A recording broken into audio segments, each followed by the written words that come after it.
Okay, we ready to go? How's our girl in the back room? I think she's doing good.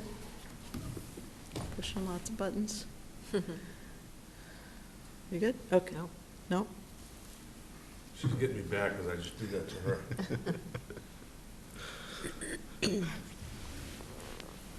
We all know who's in charge here. All right, we're good. Okay. All right, we're going to go ahead and open the meeting of March 25th, 2024. It is 7:01. We will start with a call to order, and we'll start with Alex. What's your name? Alexander Graham? Tom Bouchard? Bob Gosnell. Jonathan Barnett. Okay. We're missing David Gavigan. Dave Gavigan. Yep. Okay. On our agenda, we have a 7:01, which we're only a minute behind now. Yep. Review of bond of lot release for Sylvia Pond Estates, AKA Nava Landing. Yeah, we've been provided with there's one lot remaining on this subdivision, which is also known as Sylvia Pond Estates. And we've been, we're in the receipt of a performance bond in the amount that we agreed to back in, I think, December. And so we've prepared a surety agreement that has been signed by both the mortgaging bank and the developer for this board to enter into an agreement to accept that surety bond. And then we have, once that's been voted, we have a lot release, which would release the last lot for him to be able to do sale and still complete the work. So we're asking for first the vote to enter into the surety agreement, which I have here, and then a vote to release the last lot, or all lots. We've already released 3 of the 4. All right, so this, how do we come up with this number? We had this estimated by an outside engineer, excuse me, Pat Brennan, and then he's the one where we came in and we discussed, and it was at a 20% contingency. We added it to 40% contingency, Okay, that's fine, making sure. and that's how we established that number. Okay. All right, so we have a surety agreement for a bond. It's signed, Val has reviewed it. And this bond is for $168,028 Yep. to cover the rest of the work there, which would be the finished paving and finished sidewalks and trees and what have you. And it's a short road. It serves, you know, it's It a, really only has 3 new, 1, 2, 3, 4 new houses. So Correct. the one we're gonna vote on tonight is the last of the 4. The other 3 are all built and I believe sold. So, if we could have a motion, unless, do we have a discussion? Anybody have questions about the bond?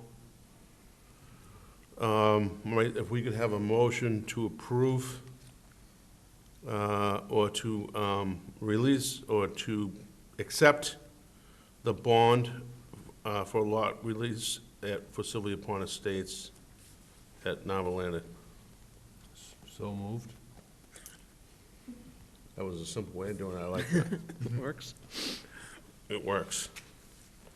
Do we have a second? Second. Okay, any further discussion? No concerns, Val, nothing, right? Nope, he's been very responsive since we've Okay. been engaged on this. Yep. All right, so we have a motion and we have a second. All those in favor of approving this bond, say aye. Aye. Aye. Opposed, abstentions. It's 4-0-0. Okay. I have excuse me. I'm just going to pass these down for signature as you go. Okay.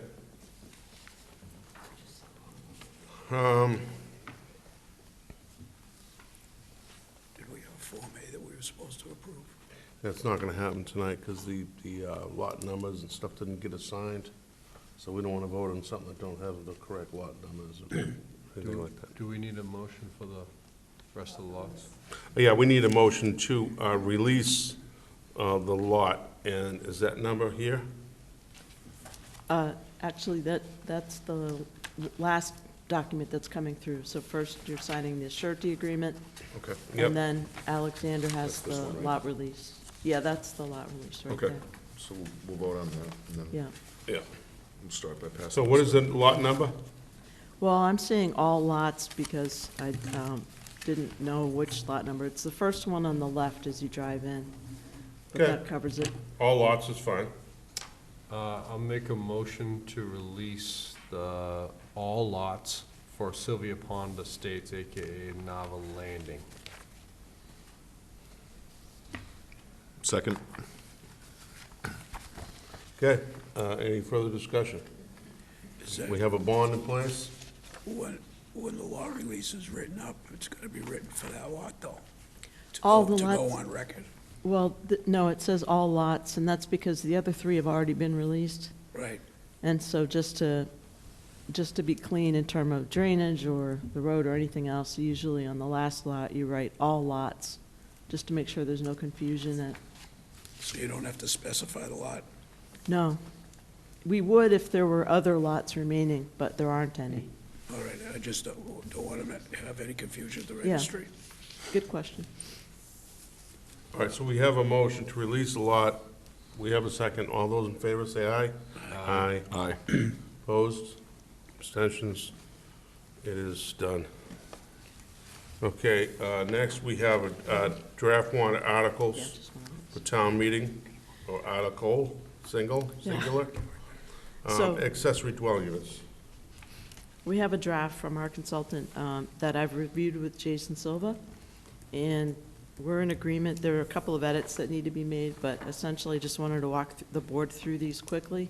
And then we'll have a public hearing in April before town meeting. And that is that we've gone to minimum lot size, 20,000 square feet, where we used to have several different minimums.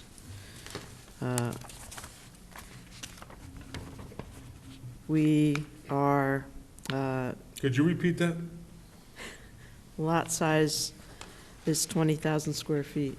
We used to have 20, 40, and 80, depending on which zoning you were in.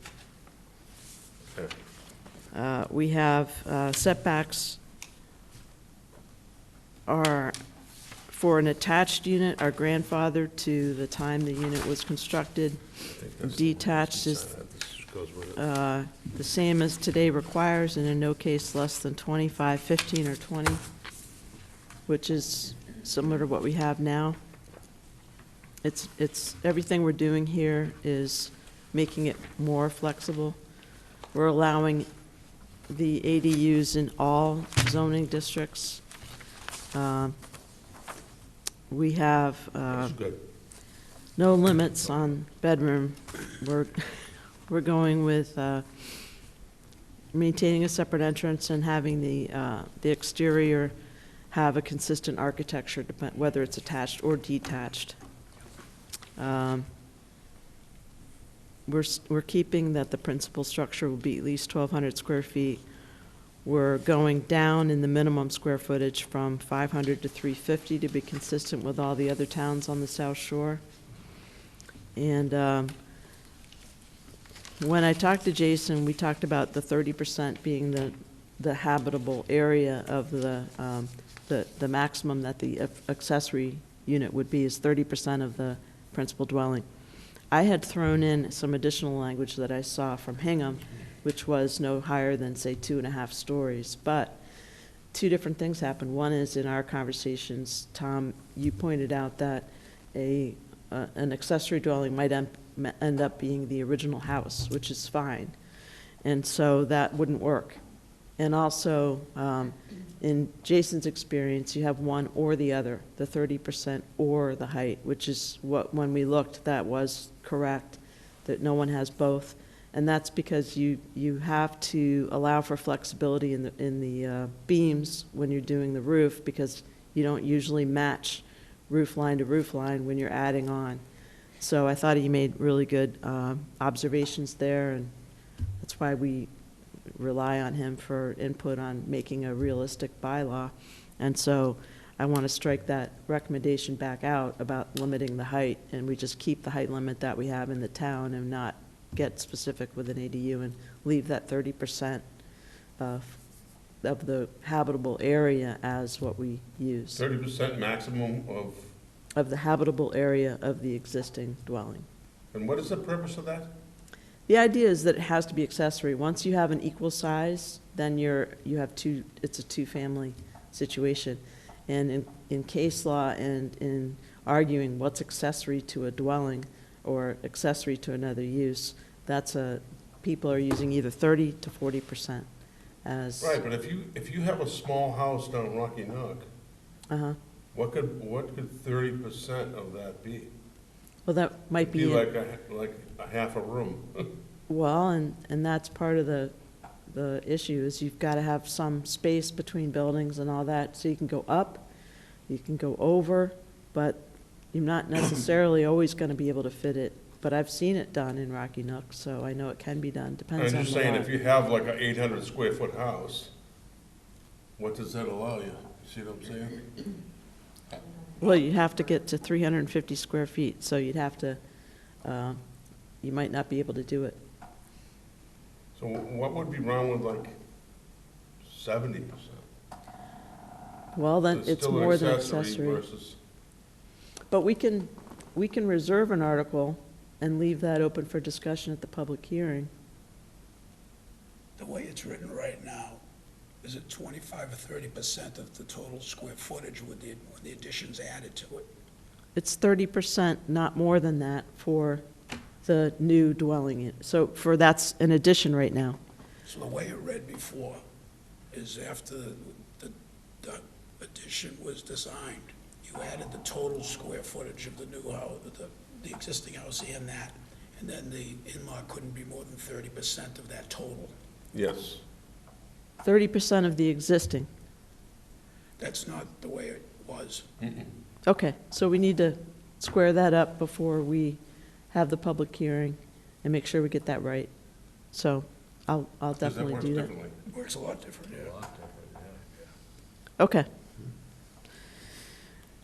There were some things in this draft that we didn't feel were part of our conversations, so I'm working my way through.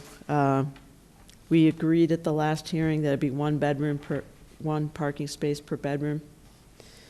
That we wanted to go with short-term rental being, I think we said 45 days, and Jason suggested we add, and short-term rental is prohibited, just to be really I clear. think that's, if you're asking for an accessory dwelling, it's not for short-term.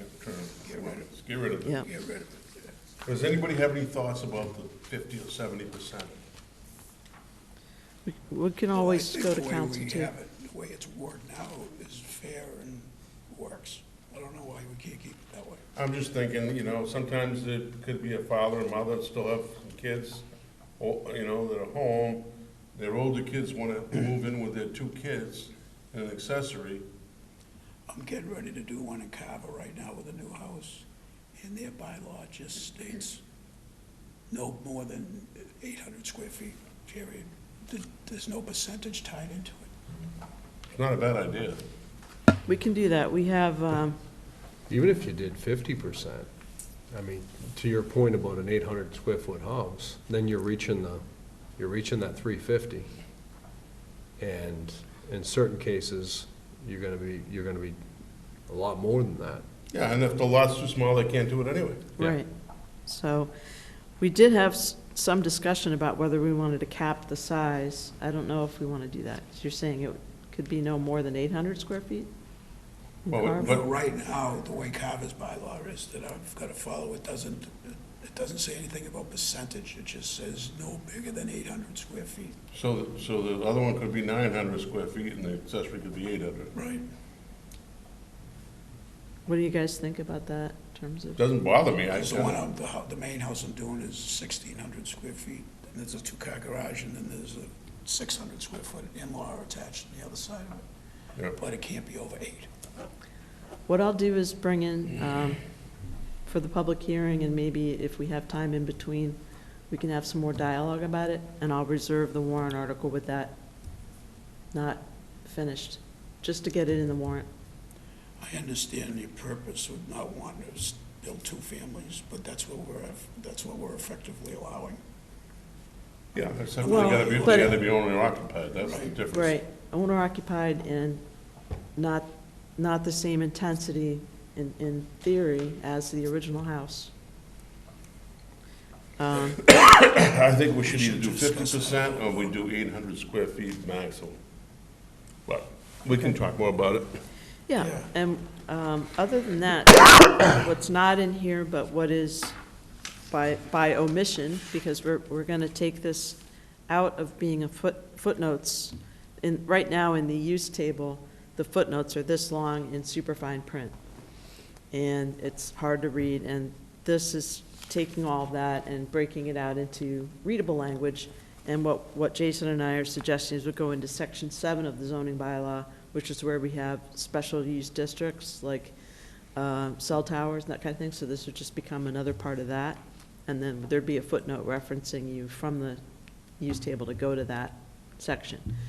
So we need to make sure that we amend the use table, as I'm thinking, as well, to add that footnote, take these footnotes out.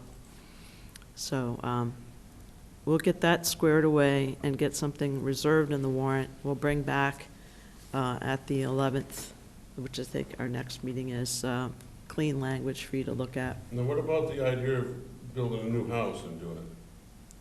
Well, then it's a special permit, and you're open to appeal from the neighbors, and they could argue that it's more intense than an accessory dwelling. This is supposed to be accessory to the principal. But it still can be if you're building it new. Other towns do it, right? That's what I'm doing. Yeah.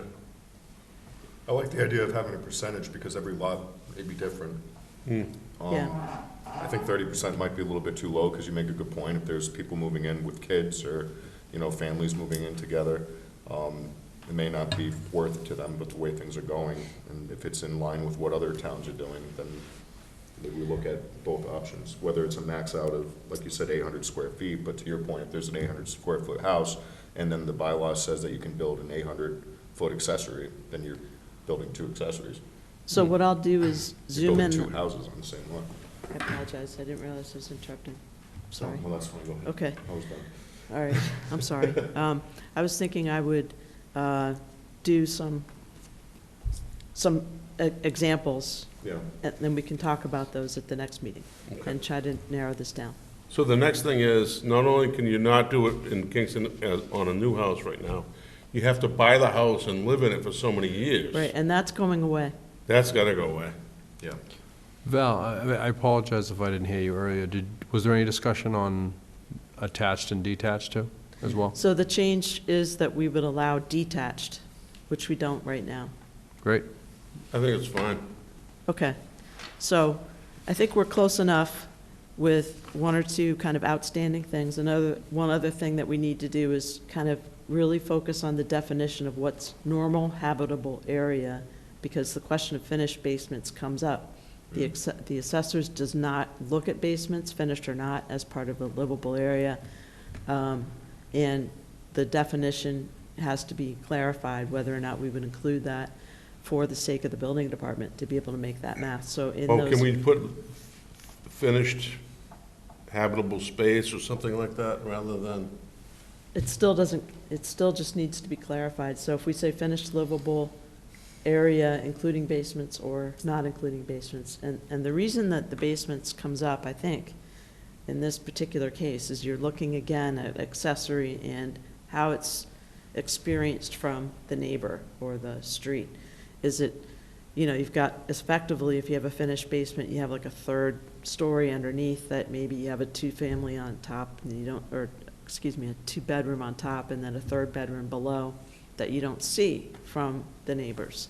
So when you add that to the habitable area, the perception of the ratio changes, because what you see above ground and then what's below ground, that 30% gets bigger, and the detached or attached accessory dwelling unit is perceived to be bigger than 30% of what's above ground. So we just want to clarify what we're doing.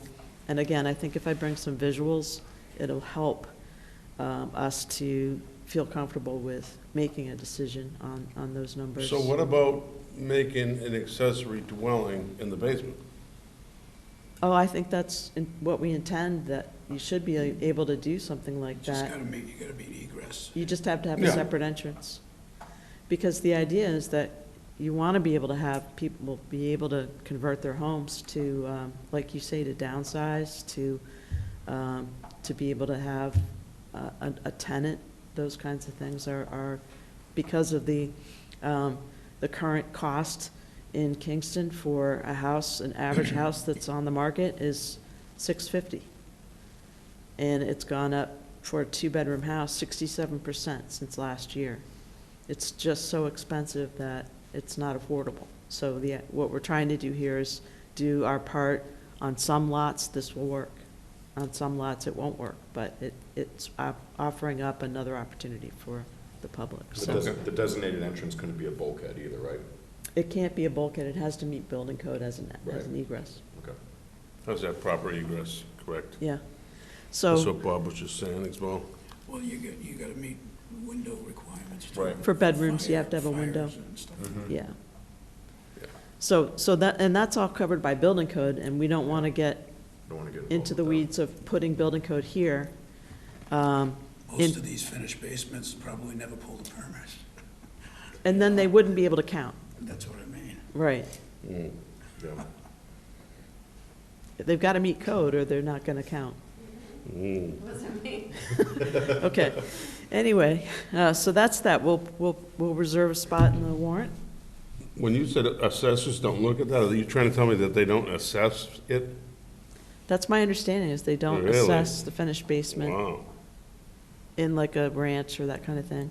That's my understanding. Now, I'm speaking for what I did in research for the one ADU where we had kind of an awkward misunderstanding with that one applicant that came in and ended up doing an in-law apartment. Okay. And that was my understanding from those different conversations with the building department and the assessor's office. And we had a real difference of opinion on what was habitable in our existing bylaw. Okay. Does anybody have any question on ADUs? Okay, Look forward to the discussion. we'll move on then. Town planners report, MBTA update. Yeah, just very quickly, we did not meet tonight, the MBTA zoning task force. We have that same shape that I showed you in the PowerPoint presentation honed down a little bit more. And we will be doing more outreach. I'm hoping that the second meeting in April will have, depending on what else is on the agenda, but I'm hoping that we would have an open house either in April or May. We'll have a table at town meeting to talk about what the MBTA zoning is. We're not doing anything at town meeting, but we want to just reach as many people as we can to start answering questions and let people hear more about it and understand what we're up to. Okay, great.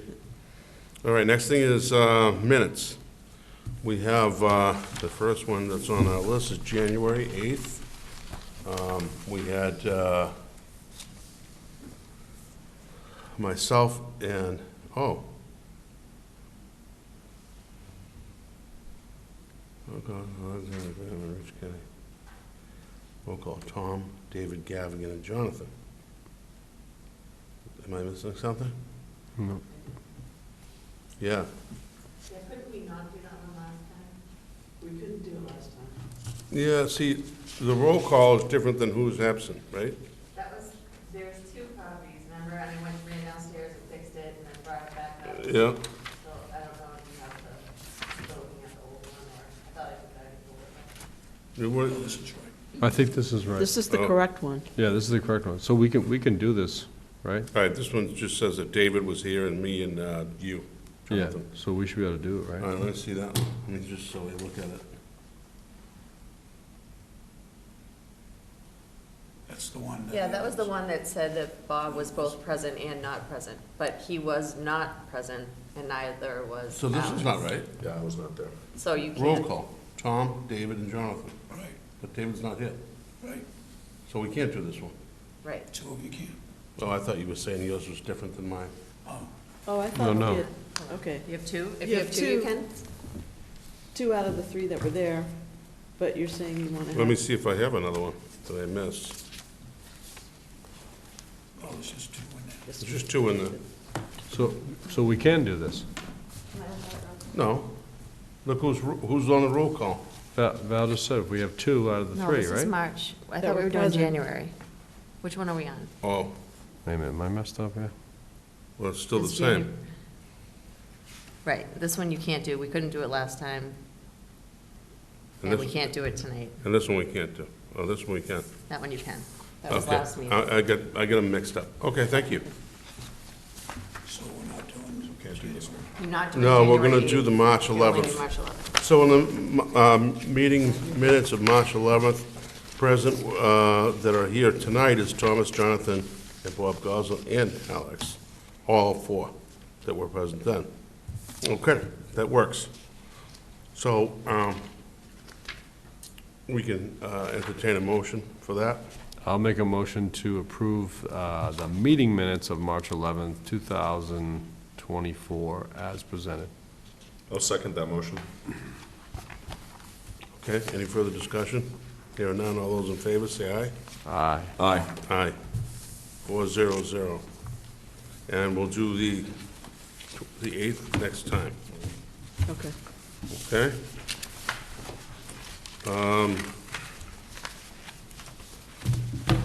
And I think that's it. Thank you, girls, for your hard work, getting everything done. Boy, I tell you, things have slowed up in this town, huh? Yeah. No water, no sewer. Crazy. Did that letter get sent to Dunkin' Donuts? Oh, yes, let me give you an update on that.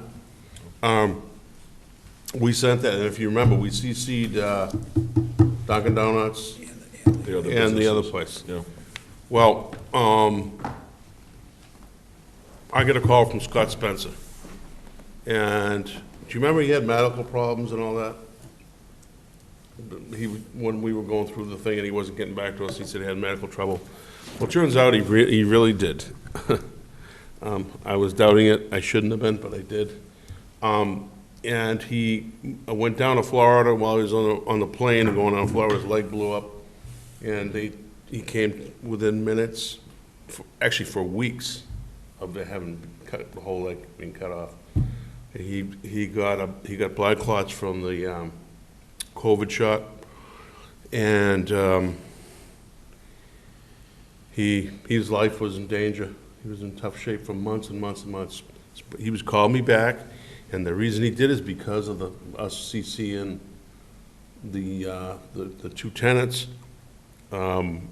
The daycare center, the day after I talked to them, or 2 days after, they were set to close. This was being sold. And of course, the new buyers are all upset. They don't want to buy it the next day if there's a problem. So Val straightened that out. He already bought all the doors, he said 6 months ago. He's got those. He's ready to go forward. He's sending us some new renderings or something? Or was he gonna use the ones we had? We have the ones that we need. He's gonna maybe give us a plan for landscaping, and we've agreed that there's just not enough turning radius when you come in at the entrance. So if people are buying coffee, they'll see that it's a little bit torn up on that first turn coming in. He's gonna widen the pavement there so that it's cleaned up. Yeah, so he was really good. I had a long talk with him. He's called Val since, and he's being really reasonable and helpful. I hope he gets better, but there's no reason somebody couldn't have contacted all of. I agree. No, I agree, but he just came clean. As long as it gets done, there's no harm done. So, Yeah, it's just how we move forward, right? yeah, yeah. The only harm done was that we got aggravated. Well, And I mean, rightfully so, but Sounds like we have a way forward. oh, yeah, and I really believed him when I talked to him, didn't you, Val? Yeah. He's and gonna take care of it. I know and- that the daycare is very you know, their lawyers, and we did correspondence back and forth with Scott's lawyer. So I think they've made some commitments, not just to the planning board, but to the potential new owners of the daycare as well. Yeah, so I think we're good. Good deal. Anybody have Motion to adjourn? Second? moved and seconded? All those in favor say aye. Aye. Aye. 400 to adjourn.